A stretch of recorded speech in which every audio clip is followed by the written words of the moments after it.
Hi everyone, thank you for listening to Injection Insight with Aaron. I'm Aaron. I'm Lisa. And on today's podcast, we're going to be talking about neurotoxins and how they affect everybody's body a little bit differently. In your experience, do you have any kind of words of wisdom or anything like that as far as when to start, what's the best one to use? Well, I mean, so I would say that, with the thousands and thousands of clients that I've actually treated, I would say that I find that the earlier the better, in the sense that you don't want to wait too long. Yeah. There's clients that come in they're in their 20s and they get, quote unquote baby Botox. And for those that are unfamiliar, it's more of a smaller dosing. So just like little bits just to kind of do a little maintenance and just prevent things from occurring in that sense. But then we have clients that come in their 50s and 60s and they've never touched a neurotoxin in their life. Yeah. So we're almost playing catch up. Yeah, I think if you start younger too, it's helpful because you're preventing those wrinkles from really setting in. So you can kind of use a lower dose every time if you start younger. Exactly. And I know a lot of people are kind of scared to start too early, but as people are more educated and time goes on, people are finding that it's actually more beneficial to do it. Same thing with when it goes to sunscreen and skincare, right? Yeah. You don't want to wait too long. You want to do it earlier, preventative and stop it from happening. Yeah. Here at Derma Beauty Med Spa, we're here in Calabasas, and there's obviously a lot of neurotoxins out there. We all hear the big brand names, Daxify, what's the other one? Dysport. Xeomin, Botox, all of that. So here in your office, which ones do you use the most and why? So, I mean, I've worked with many different neurotoxins over the years, and I find that, with working with different ones, I found that the ones that were the most effective to me were the Botox Allergan brand, as well as the Xeomin MERS.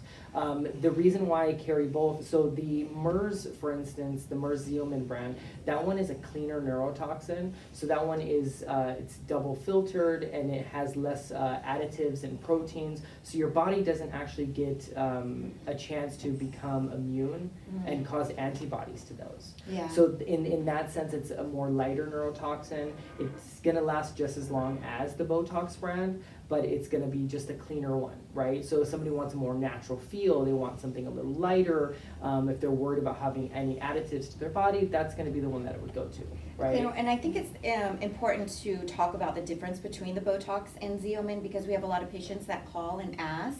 They're so used to that Botox name and they're unsure of Xeomin, that they don't know about it yet. So just knowing that difference, they do both do the exact same thing, like you said. And even in my personal experience, I feel like they do last just as long, the same amount.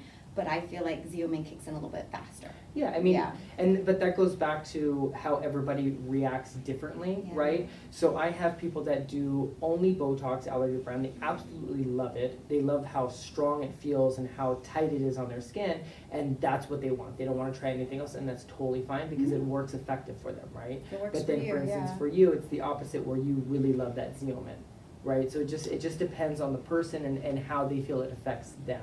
And then going back to so do you feel like if somebody's using Botox for quite a while, a few years, say, would they need to switch at all to a different one for any reason? So, and that goes back or to do you become immune to it, kind of? Yeah, I mean, that goes back to the antibodies, right? So your body over time, because of those molecules and the size of the protein molecules, they're larger. So the Botox, so basically Botox, the neurotoxin has proteins added, and those proteins make the molecule larger. So therefore your body has a higher chance of creating antibodies, and therefore your body will become immune. So that's where you might want to say, it's not working as well. Give myself a little bit of a break from any neurotoxins, and then that's a scary thought. Nobody wants to take a break from that. I mean, you could switch, So and then possibly move over to the Xeomin. Something else, okay. Yeah, something a little lighter, something that doesn't have. So you want to make sure that if you decide that you want to switch from the neurotoxin, say you're only using Botox and you're getting immune, you want to look at other neurotoxins, but see the chemistry. Are they very similar? Do they have the similar proteins? Are they the same size? Why are you switching if it's the same one?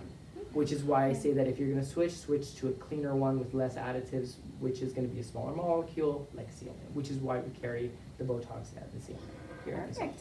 And is there anything that affects it to where it wears off quicker?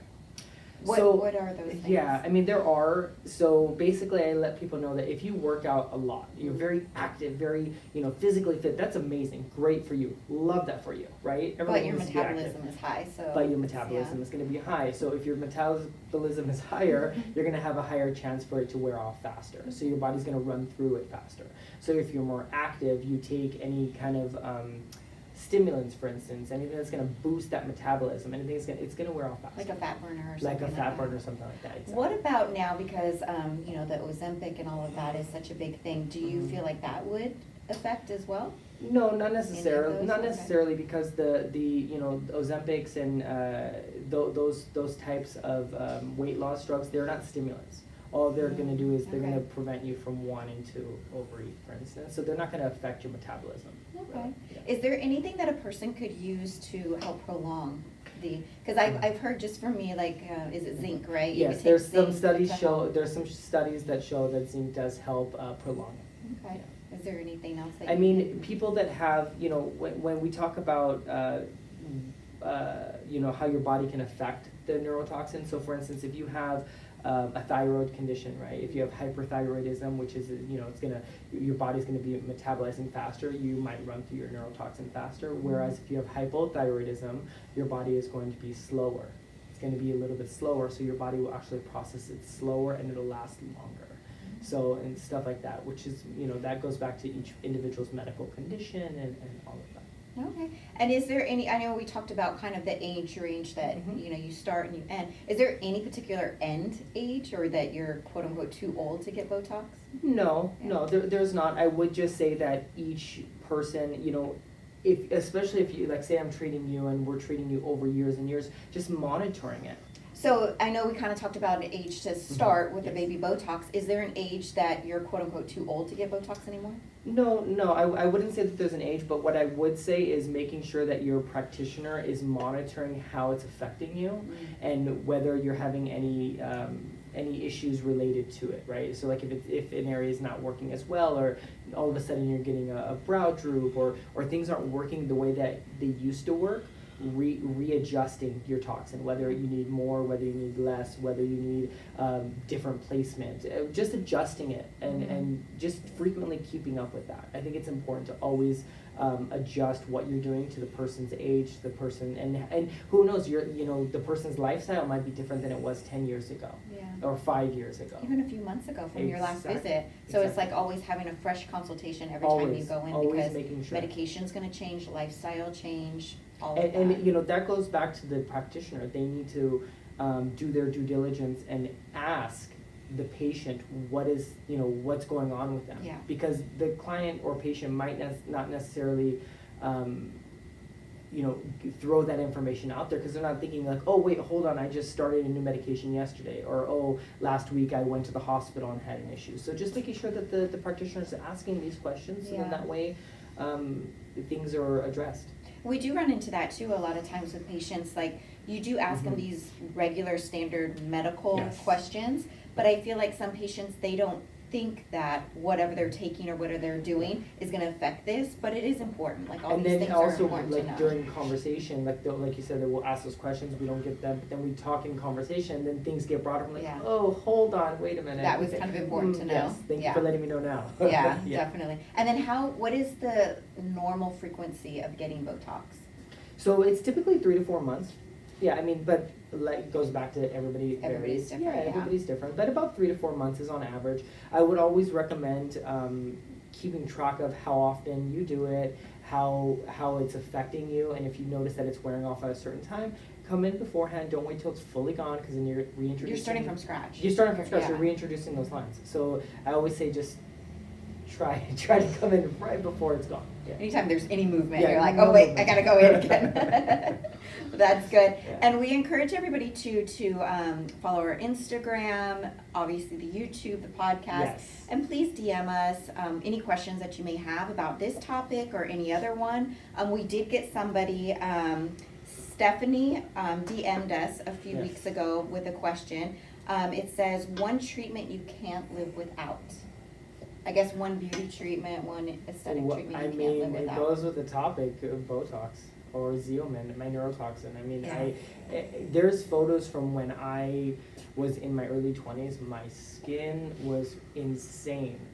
The lines, like the crease in between the brow was insane. I feel like I'm trying to make Yeah, the I'm motion. trying to. It was really, really, really deep. Yeah. And that's something that I never want to happen again because I look angry. Yeah. I look angry all the time, but it's not me. It's because my eyes are very light and I tend to squint, and then that causes. So I think that's my number one treatment would be the neurotoxin. I find it made a very big difference in just my overall appearance and how I feel, because if I feel like people think I look mad, that's going to change my mood. That's right? true, yeah. So, Yeah. And how about you?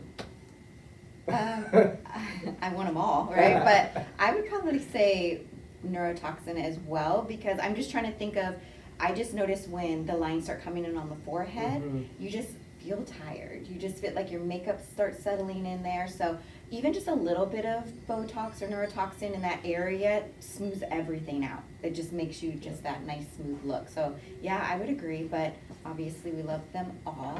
So, but yeah, I like that. And then too, with the neurotoxins, the placement. I know everybody sees on Instagram nowadays or social media, everybody's kind of talking about different placements and how you can treat different areas. Yes. So just doing your research and then talking to your injector as well. Yeah. What's best for you, because you I can mean, always- but the same thing, like you were saying, the people come in. First of all, I love when you come in and show me something like, oh, I saw this. Can I do this on my face? Well, maybe. But show it to Or me. can we talk about how you say when people come in and show a picture from 10 years ago yes. and say, but I used to look like this, but you don't look like that anymore. And I actually caught myself doing that. I wanted to come in and be like, well, this one, and then I realized it was from like 11 years ago, and I'm like, okay, well. So it was that like, makes oh, I sense. used to only get 10 units. Like, why don't? Well, that's gonna change, yeah. Yeah, you aged, and that's okay. It's fine. It's good to age. Yeah. Aging is a good thing, right? It's just aging gracefully, and a little bit of toxin can go a long way. Over the years, you may need a little bit more. You may Yeah. need different placements, and that's fine. The units, I think, is The a huge units, thing. yes. Just to touch on really quick is just, some people come in, they only want the 40 or the 30 or Yeah. whatever. Or they have this idea like, I only do this. Yeah, Okay. but over time it changes. You're gonna get more movement or whatever as you age. So, and then too, if you're only doing 30, 40, 20 units, it's gonna wear off quicker. Yeah. So Dose equals duration. Yeah, So you want to so- make sure that you're doing the adequate amount to get the adequate duration of time for the toxin, for sure. So, we all know about the benefits now and how great it is. Is there anything that could happen that's negative to this, to Botox? I mean, Anything people should be worried about? there's always, there's pros and cons. There's things that can happen with it. I would say that obviously make sure that you're not allergic. Allergies are, got to be careful for those. But if you don't have any allergies, you just make sure that, the placement is proper. You can have a risk for having, an eye droop. Oh, that's That's a big, an yeah, that's a option big that one. can happen. It's rare that it happens with me. So just making sure that it's being placed properly, and aftercare is very, very important. That's a good thing. So what are some of the major aftercare things people should worry about? And this will affect the outcome. So making sure that you're following aftercare, so you don't work out for 24 hours. You don't lay flat for 4 hours. Don't go and get a facial, massage your face, doing anything that's going to manipulate where the Botox or Xeomin or neurotoxin is placed. You don't want to do that because you're affecting it, right? I placed it here, and you go and you push it, and it pushes down, and it's no longer where I placed it, right? So you don't want to do that. And yeah, just making sure that you follow that. You can have, for instance, it's possible to get a spike. I don't know if you've heard of the Spock brow, right? It can happen. Things happen. That's fine. It's an easy treatment. It's an easy fix. And we just place a little toxin there. It settles it down if it were to happen. Like I said, these things are rare. They don't happen with me.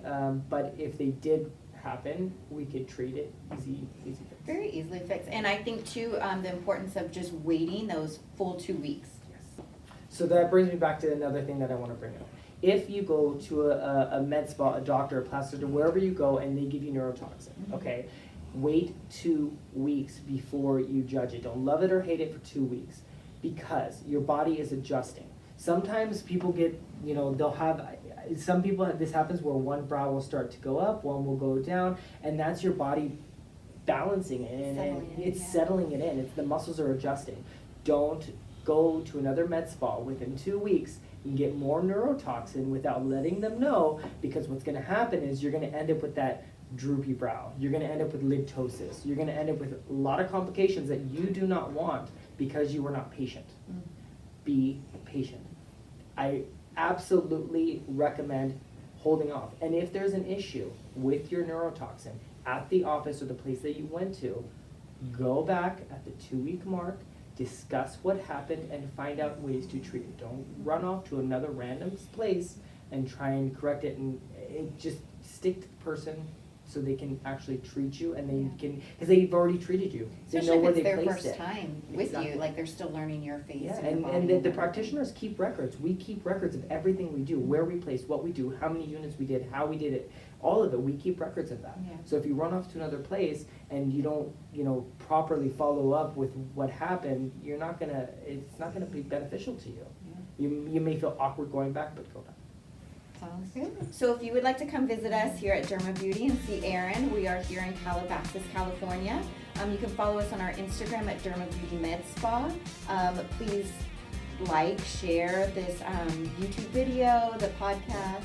And don't forget to use our code. What's the code? The code is INSIGHT50 for $50 off your next procedure.